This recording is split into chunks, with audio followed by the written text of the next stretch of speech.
የአካባቢ ሳይንስ መምህርታችን እትዬ ሀረጓ ከስራ ተባረረች።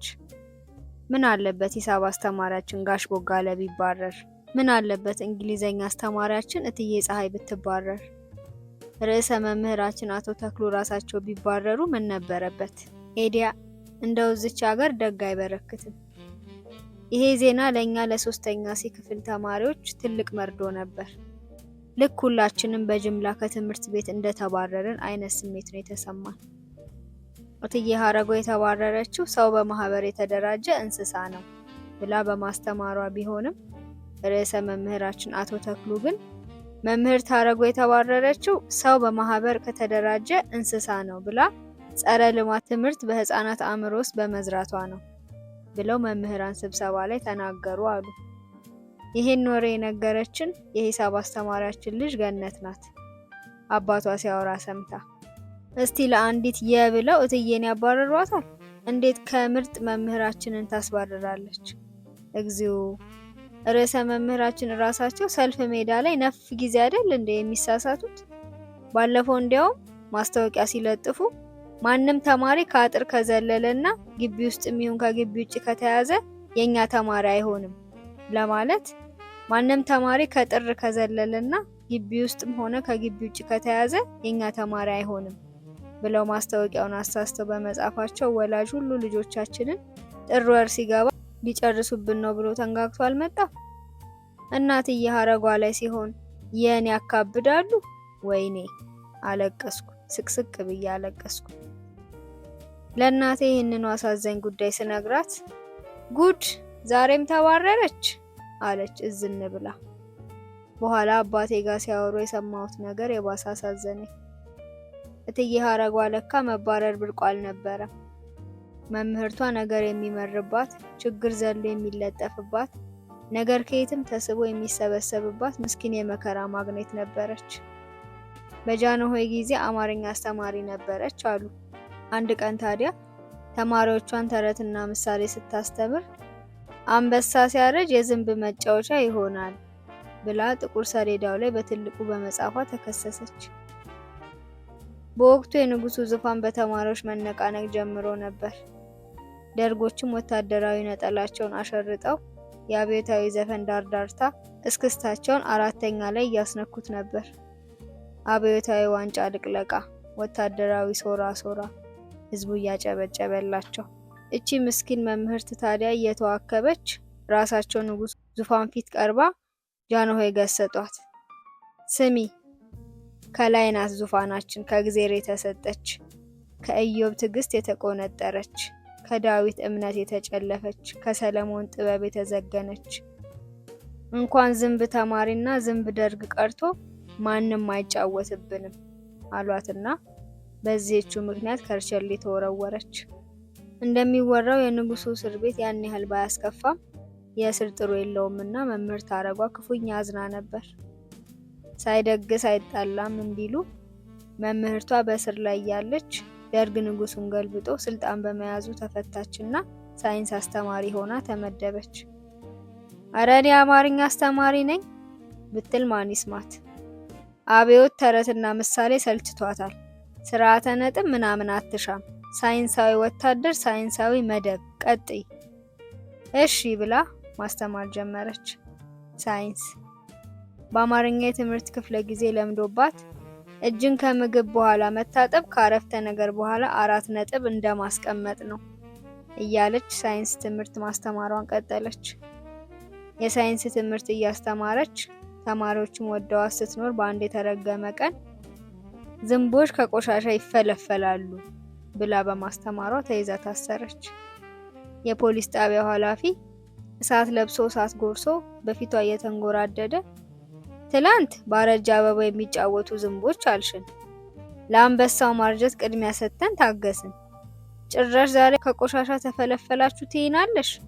እኛ የተፈለፈልነው ከአብዮት ነው ብሎ ራሱን በዝንብ ወክሎ በመበሳጨት አብዮታዊ እርምጃ እንዲወሰድባት አዘዘ። ያው በወቅቱ ሰላምታም ቅኔ ነው ተብሎ ሰምና ወርቁ ይፈለግ ነበርና መናገር ስጋት ነበር። መምህርት ሀረጓ ነገ ዛሬ ገደሉኝ እያለች ልጧ ተርሶ መቃብሯ ተምሶ ስትጠበቅ ሞት የፈረደባት ካድሬ ልጁ ራሷ የምታስተምረው ኖሮ አባቱን አልቅሶ በመለመኑ ተፈታች። ትንሽ ሕፃን ይዛ ቆማ ከወደቡ ለአምላክ ብትነግረው ጸጥ አለ ወጀቡ እንዳለው ድምፃዊው። ካድሬው ቢሮ ጠራትና ቁርጥ ያለ ማስጠንቀቂያ ሰጣት። ስሚ አንቺ ሴትዮ፣ አሁን በልጄ ልመና ምሬሻለሁ። ከአሁን በኋላ አንደኛ አንበሳ የሚባል ስም፣ ሁለተኛ ዝንብ የምትባል ቃል ከአፍሽ ቢወጣ ውርድ ከራሴ። ሂጂ ውጪ። ምን ትመስላለች እቺ? ለኮስማናውም ለምኑም በብድር የተገዛ ጥይትን ጨርስ እንዴ ብሎ ለቀቃት። መከላፈት ከሞት ጋር ሲወዳደር እዚህ ግባ አይባልምና በመከላፈቷ ሳይከፋት በምህረቱ ደስ ብሏት ወደ ኋላዋ እየተገላመጠች ወደ ቤቷ በረረች። አንድ ሌላ ቀን መምህርቷ ተማሪዎችን አንበሳ ግቢ ወስዳ እንድታስጎበኝ በርዕሰ መምህሩ ታዘዘችና ለተማሪዎች ምን ብላ እንደምትነግራቸው ስታስብ ቆይታ እንዲህ አለች። ልጆችዬ፣ ቅዳሜ ጠዋት የእንስሳ ንጉሥ የታሰረበት ሄደን ስለምንጎበኝ ከወላጆቻችሁ ስሙኒ ተቀብላችሁ እንድትመጡ። በቀጣዩ ቀን ግን ሌላ ጣጣ መጣባት። አስጠንቅቆ የፈታት ካድሬ ከ4 አጃቢዎች ጋር ከተፋለ። ደም ስሩ ተገታትሮ። አንቺ ሴትዮ ችግርሽ ምንድን ነው? ያስለፍልፍ ይዞሻል ወይስ 2 ነፍስ ነው ያለሽ? ምን አጠፋው ደግሞ ጌታዬ? አለች እየተንቀጠቀጠች። የእንስሳት ንጉሥ የታሰረበት ሄደን እንጎበኛለን ብለሽ ተማሪ አሰልፈሽ ቤተ መንግስት ልትሄጂ ነው? እንኳን አንቺ ስንቱ የሰብአዊ መብት ተከራካሪ ነኝ ባይ እየጠየቀ አልቻለም። ደግሞስ የአብዮታዊት ኢትዮጵያን ሕዝብ ነው እንስሳ የምትዩ? በወቅቱ ግርማዊ ቀዳማዊ ኃይለ ሥላሴ ቤተ መንግስት በቁም እስር ላይ ናቸው እየተባለ በርካታ ዓለም አቀፍ ሰብአዊ ድርጅቶች እንጎብኛቸው የሚል ጥያቄ እያቀረቡ ነበር። ያችን ቀን በትምህርት ቤቱ ርዕሰ መምህር አማላጅነት ምህረት ተደረገላት። አብዮታዊ ሽምግልና ነፍሷን አተረፈው። ይኸው አሁንም እንደገና ከምትወደውና ከምታከብረው የመምህርነት ስራዋ አመድ አፋሽ እድሏ አፋፍሷ አስባረራት።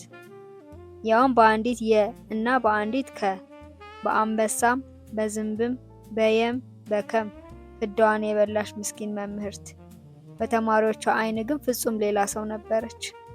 የእትዬ ሀረጓ ክፍለ ጊዜ ሲደርስ ሰኞ በ3ኛው ፔሬድ ሁላችንም ደስ ብሎን በሩን እናያለን። ብቅ ስትል ግር ብለን ከወንበራችን እንነሳለን። ወንበሮች ይንኳኳሉ፣ ይንሳጠጣሉ፣ ወረቀቶች ይንሾካሾካሉ። ከአይኖቿ ስር በስሱ ማዲያት ጣል ያደረገባት፣ ሁልጊዜም ጸጉሯን በሻሽ የምትሸፍን፣ ከሻሹ ያፈነገጡ ነጭና ጥቁር ጠቃጠቆ የጸጉር ዘለላዎች ግንባሯ ላይ የሚታዩ የተጎሳቆለች መልአክ ረጋ ባለ እርምጃ ትገባለች። የአባትሽ ስራ ዣንጥላ ሰሪ፣ ያሬድ ሹፌር፣ ሳራ ዛፍ ቆራጭ፣ ታምሩ አባቴ ሞቷል እናቴ ልብስ ታጥባለች፣ ሽብሩ አባቴን አላውቅም። ከሁላችንም ፊቱ ወዛ ያለው ኡስማንን ጠየቀችው። ኡስማን አባት ስራቸው ምንድን ነው? ቅቤ ነጋዴ አለ ኡስማን ቀስ ብሎ። አይናፋር ነው። እትዬ ተስፋ በመቁረጥ በረጅሙ ተነፈሰች። እንደ ድሮ የህዝብ ትምህርት ቤት የሚማር የባለስልጣን ልጅ የለም። በዝምታ እቃዋን ሰብስባ ድክም ባለ እርምጃ ከክፍላችን ወጣች። ደህና ሁኑ ልጆች አላለችም። የቤት ስራችሁን ሳትሰሩ እንዳትመጡ አላለችም። ሄደች ደጓ መምህርታችን። ከ2 ወር በኋላ ርዕሰ መምህራችን አቶ ተክሉ ሰልፍ ሜዳ ላይ ቆመው እንዲህ አሉ። በታላቅ ትጋትና የሙያ ፍቅር ላለፉት 28 ዓመታት ደከመኝ ሰለቸኝ ልረፍ ሳትል በመምህርትነት ስታገለግል የቆየችው መምህርት ሀረጓ ባደረባት ህመም ምክንያት በሕክምና ስትረዳ ቆይታ ትላንት ማታ ከዚህ ዓለም በሞት ተለይታለች። የ1 ደቂቃ የህሊና ጸሎት አሉና ቀረቀሩ። ሁሉም ሲያጎነብስ ቀጥ ብዬ ርዕሰ መምህሩን አየኋቸው። እጃቸውን ወደ ኋላ አጣምረው ፊት የተሰለፈውን ተማሪ አፍንጫ ሊነካ የደረሰ ቦርጫቸውን ቀስረው ሳያቸው እትዬ ሀረጓን በጭካኔ ያዋጧት መስሎ ተሰማኝ። ከነ ማጥፊያዋ፣ ከነ ጠመኔዋ፣ ከነ ዣንጥላዋ ገድሎ አንገት ማቀርቀር የህሊና ጸሎት የሚባል የማስመሰል ካባ ለብሶ እነሆ ሰልፍ ሜዳችን ላይ። የሆነ ነገር ቀጭ ሲል ሰምቼ ቀስ ብዬ እንደገና ወደፊት ተመለከትኩ። ተደገመ። እትዬ ሀረጓን ተክታ የገባችልን ውብ ዓለም የምትባል ወጣት መምህርት ማስቲካ ነበር። የቀጣዩ ዘመን ሌላ ግድ የለሽ ደወል።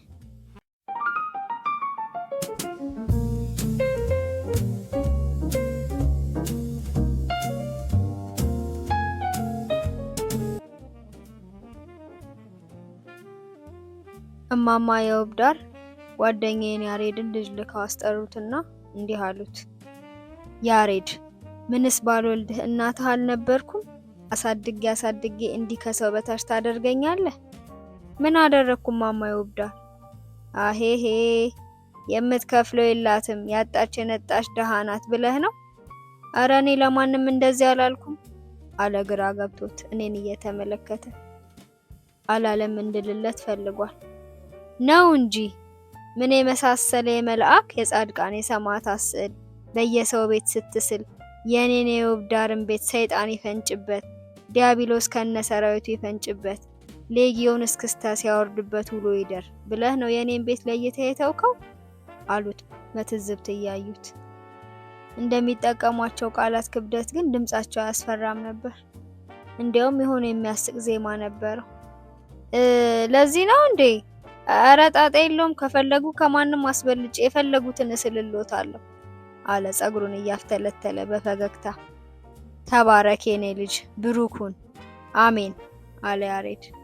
እኔ ደግሞ እንዲህ ትልቅ ባለሙያ መሆንህን የታባት ያውቄ። መንደር ለመንደር እዚህ ቦዘኔ ጋር ተያይዘ ስትዞር እኔም ባገጫቸው እየጠቆሙ አይ መባከን እላለሁ። ለካ አንተ እንዲጀ ወርቅ ነህ። ገና ትላንት አይደለም እንዴ የሰማሁት? ይቺ ማናት ኮማሪዋ እዚህ ታክሲ መቆሚያው ጋር ድራፍት ቤት ያላት?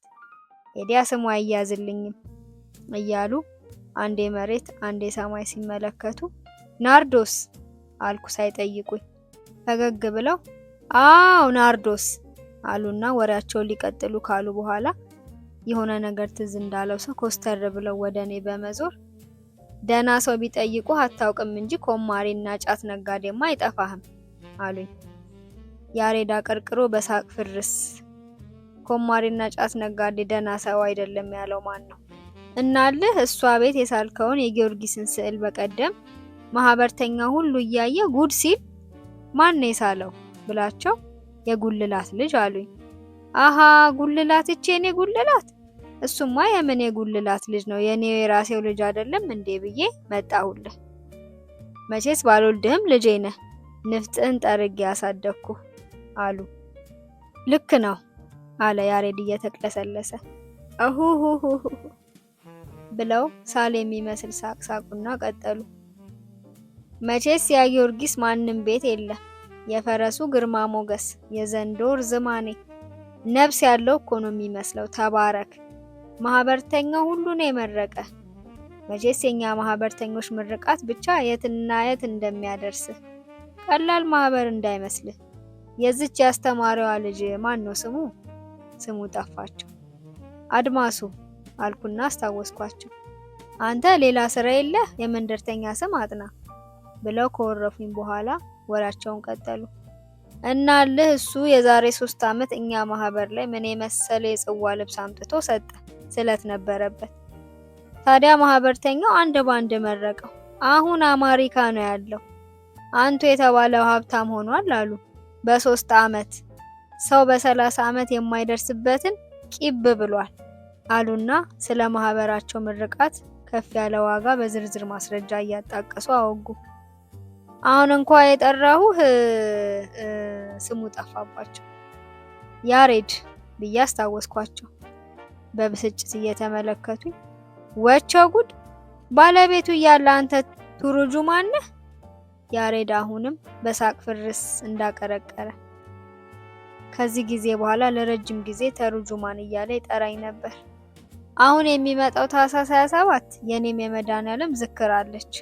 እንዲያው የመድኃኒዓለምን ስዕል ይሄ ቤት የሚያንኳኳበትን እንድትስልልኝ ነበር አሉት። ፒስ አለ ያሬድ። ምን አልከኝ?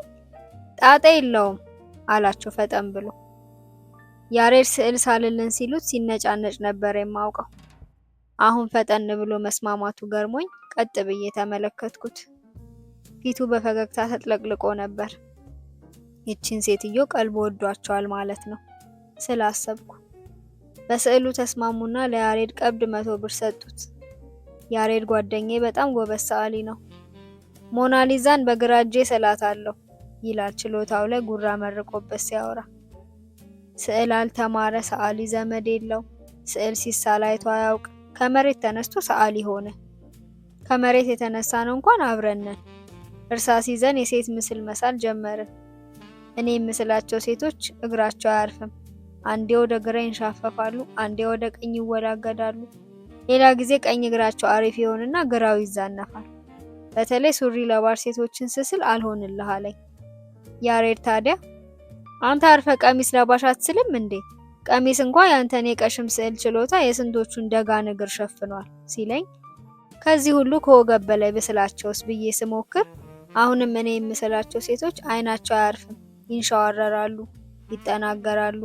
ፊት ለፊታቸው የልብ ቅርጽ ስልና ወደ ልቡ እንዲያዩ ላደርጋቸው ስሞክር አይናቸው የኔን ልብ ትቶ የያሬድን ከጎን ወደ ሳለው መኪና ይመለከታል። ሰለቸኝና እርግፍ አድርጌ ተውኩት። ያሬድ መክሊታ አይደለም በቃ ሲለኝ ጭራሽ ተስፋ መቁረጤ ጉልበት አገኘ።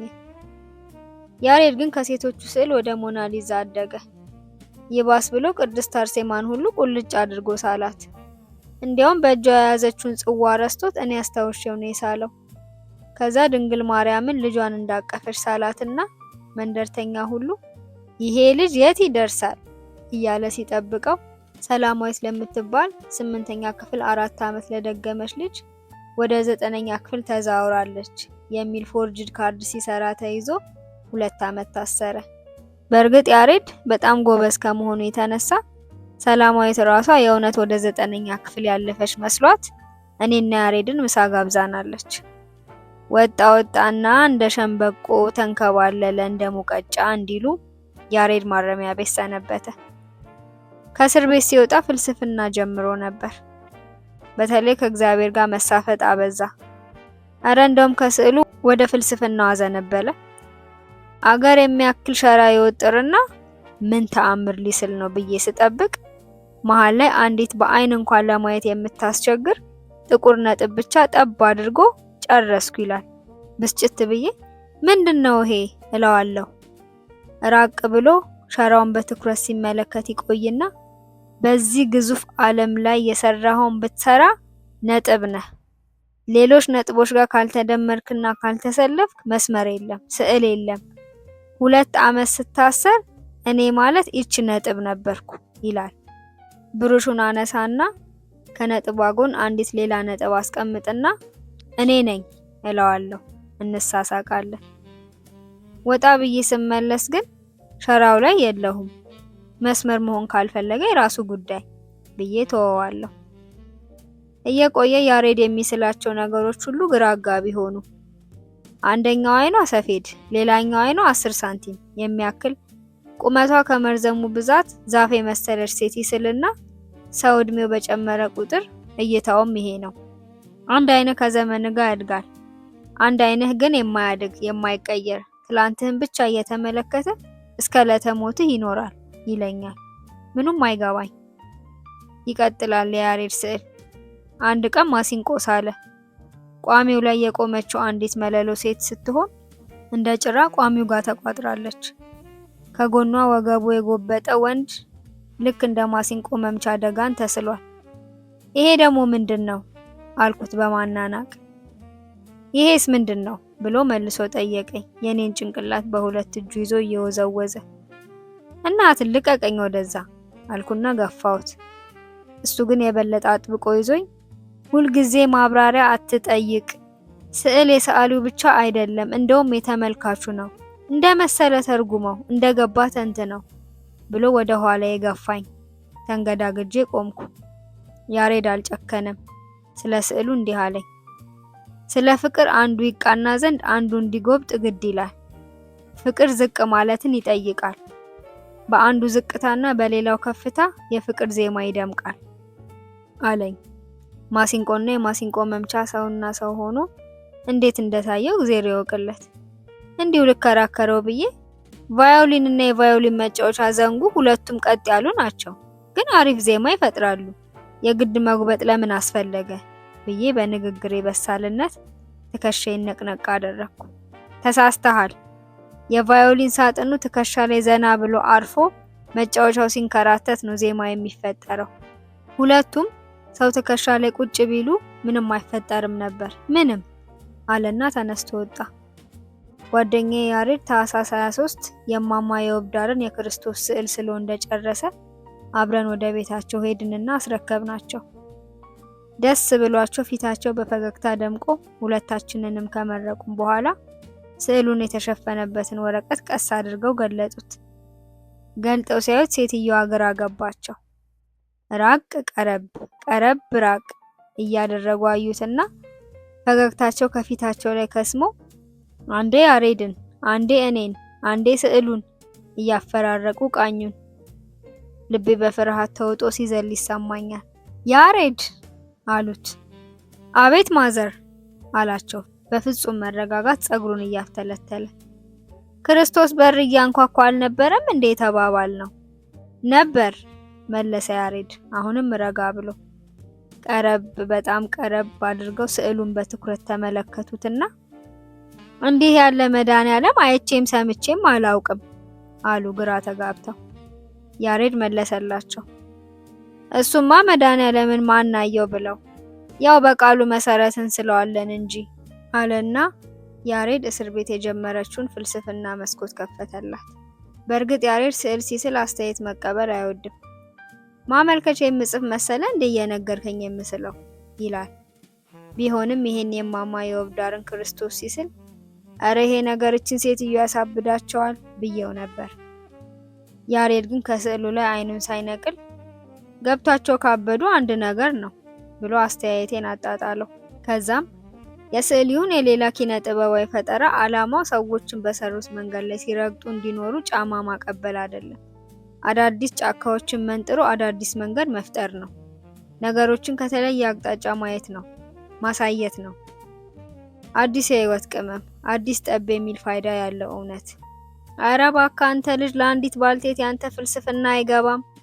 ያውም በእምነት ነክ ነገሮች ዙሪያ ኢትዮጵያ ውስጥ ብትፈላሰፍ እብድ የሚል ካባ ነው የሚደረብልህ። ለዛውም ከዱላ ከተረፍክ ነው አልኩት። ፍልስፍና ዋጋ ያስከፍላል። ዓለማችንን የቀየሩ ፈላስፎች ዋንጫ አይደለም የተሸለሙት፣ መርዝ የተሞላ ጽዋ እንጂ። እንዲያውም አልሸሹም፣ በድፍረት ጨለጡት እንጂ። ስለ እውነት ማፈግፈግ ወደ ምንም መድረስ ነው። ደፋር መሆን አለብህ እያለ የማያባራ ዲስክሩን ሲግተኝ የራስ ጉዳይ ብዬው ዝም አልኩ። ይሄው አሁን እማማ የውብዳር ጋር ተፋጠጠ። ፈላስፋው ከነተፈላሰፈበት ስዕሉ አንዲት ክፍል ቤት ውስጥ ያልተነጠፈ አልጋ፣ ግማሽ ብርድ ልብሱ መሬት ላይ ተጎዝጉዞ እዛው መሬቱ ላይ ግማሽ ገጾቹ የተገነጠሉ መጽሐፍ ቅዱስ ወድቋል። የቆሸሹ ካልሲዎች በየቦታው ተበታትነዋል። በጣም ብዙ የቢራ ጠርሙሶች በስዕሉ ግራ በኩል ይታያሉ። የቢራ ጠርሙሱ አጠገብ አንድ እግር የሴት ጫማና ጡት ማስያዣ ወድቋል። የምታበራ የቃል ኪዳን ቀለበት ደግሞ ከጎኑ ከወደቀ የወንድ ጫማ ስር ትታያለች። የተራቆተች ሴት ስዕል ከተዘበራረቀው አልጋ በላይ ተለጥፏል። አልጋው ላይ ከአንሶላ ፈትልኮ የወጣ የሴትና የወንድ እግር ይታያል። ኮሜዲኖ ላይ በርከት ያለ የአሜሪካን ዶላር ዝርክርክ ብሏል። ከዚህ ሁሉ መዝረክረክ ፊት ለፊት መሃል ወለሉ ላይ ኢየሱስ ክርስቶስ በሁለት እጁ ራሱን ይዞ ቆሟል። ይሄ ነው ስዕሉ። ጌታ ራሱን ይዞ ታይቶም ተሰምቶም አይታወቅ አሉ እማማ የውብዳር ባለማመን። ቀጠል አደረጉና ለመሆኑ በሩ የታለ? የሚንኳኳው በር የታለ? ብለው ጠየቁ በቁጣ። ያሬድ ጓደኛዬን እስር ቤት የለከፈችው ፍልስፍና ታስለፈልፈው ጀመረች። ክርስቶስ በየቤታችን ከገባ ቆየ። አሁን ይሄን ሁሉ ዘመን ቤታችንን ዘግተን ስናደርግ የቆየነውን ጉድ እንዲሁም የኖርንበትን መዝረክረክ፣ መጨማለቅ፣ ማስመሰልና መታበይ አይቶ ራሱን ይዞ እግዚኦ እያለ ነው አላቸው። ወደ ስዕሉ ከተለያየ አቅጣጫ አይኑን አጨንቁሮ እየተመለከተ እንደማማ የውብዳር ክርስቶስ ራሱን በሁለት እጁን ይዞ ምን እያለ አሉ እማማ የውብዳር ግራ ተጋብተው። እግዚኦ አለ ያሬድ አይኖቹን ጨፍኖ ራሱን ይዞ በየአቅጣጫው እየዞረ ረጅም እግዚኦታውን ሲያሰማ እኔም ተገርሜ ያሬድን ስመለከት ነበር። ከምኔው እንዳነሱት ያላየሁት የማማ የውብዳር የመጥረጊያ እጀታ ያሬድ ጀርባ ላይ ያረፈው። ጓደኛዬ ያሬድ በቅጽበት በአእምሮ መሮጥ ከሚለው ፍልስፍና ተመልሶ በእግር ወደ መሮጥ ተሸጋገረ። ተከታትለን ከማማ የውብዳር ቤት ወጣንና እንደውም ያሬድ በሩ ጠፍቶበት ከግድግዳው ጋር ከተጋጨ በኋላ ነበር በሩን አግኝቶት የወጣው። ወደ ታች ወደ ወፍጮ ቤቱ ተፈተለክን። ፈላስፋ ያቀረቡለትን መርዝ በድፍረት ሲጨልጥ እንጂ እንዲህ እንደ አቦ ሸማኔ ሲሮጥ ታይቶም ተሰምቶም አይታወቅም። ያዘው! አሪስቶትል ሮጠ። ሶቅራጥስ የነሳራ ልብስ ማጠቢያ ጎማ ዘለለ። ኮንፊሽየስ የማማ ዙሪያሽን ስትረጋግጦ አለፈ። ዲዮጋን በአባ እጅጉ ቤት ወደ ወንዙ ታጠፈ። ኦሾ አንዱን መንገደኛ ቄስ ገፍትሯቸው ፈረጠጠ። እኔም ተከተልኩ። በአጭር ቅር እማማ የወብዳር ተራገሙ። በማህበር የመረቁትን በየግላቸው እየረገሙ እንዴት ማህበራቸው ጸንታ ትቆማለች? አለ ያሬድ። ባካር ፈሩጥ የጸበሉ ቀን በማህበር ይረግመዋል አልኩት።